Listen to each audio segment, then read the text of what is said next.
Pakinggan po naman natin ang pag-uulat mula sa impilan ng DCSB, ang Spirit FM, CMN Calapan, Oriental, Mindoro. CNN Live Nationwide. Junard Acapulco, magandang araw sa iyo. Magandang umaga, Sir Ariel. Magandang umaga, Pilipinas. Patuloy ang isinasagawang investigasyon ng Calapan City Police Station sa pamumuno ni Police Lieutenant Colonel Michael C. Caragayan, Chief of Police, kaugnay sa natagpo ang bangkay ng isang lalaki sa Sitio Ubasan, Barangay Mahal na Pangalan, Calapan City, nitong 19 ng Mayo taong kasalukuyan. Kinilala ang biktima na si Eddie Faselver, 51 anyos, may asawa at isang mangingisda at residente ng nasabing lugar. Ayon sa ulat, dakong alas 7:30 ng umaga na makatanggap ng tawag ang Calapan City Police Station mula sa isang concerned citizen hinggil sa insidente. Agad namang rumisponde ang mga tauhan ng Substation 1 sa Barangay Calero, Calapan City upang beripikahin ang ulat at magsagawa ng paunang investigasyon sa pinangyarihan. Batay sa inisyal na investigasyon, habang naglalakad patungo sa isang tindahan si Jerome Ridoma Sena, residente sa lugar, ay napansin nito ang biktimang nakahandusay at nakadapa sa gilid ng Barangay Rap Road.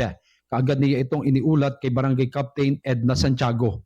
Samantala, sinabi ni Barangay Kagawad Marion Sipilyo na bago matagpuan ang bangkay ng biktima ay napaulat umano sa barangay ang isang komosyon sa pagitan ng biktima at isa nitong kapitbahay noong gabi ng 18 ng Mayo. Ayon sa opisyal, agad namang narespondihan ng mga barangay tanod ang nasabing insidente at pansamantalang napayapa ang sitwasyon.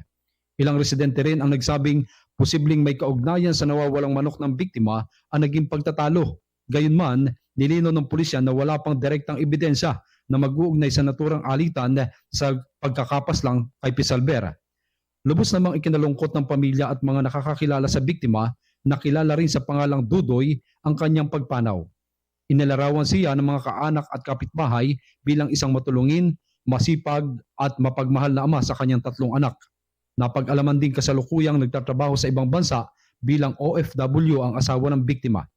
Patuloy ang isinasagawang investigasyon ng mga otoridad upang matukoy ang responsable sa krimen at mabigyan ng hustisya ang pagkamatay ng biktima.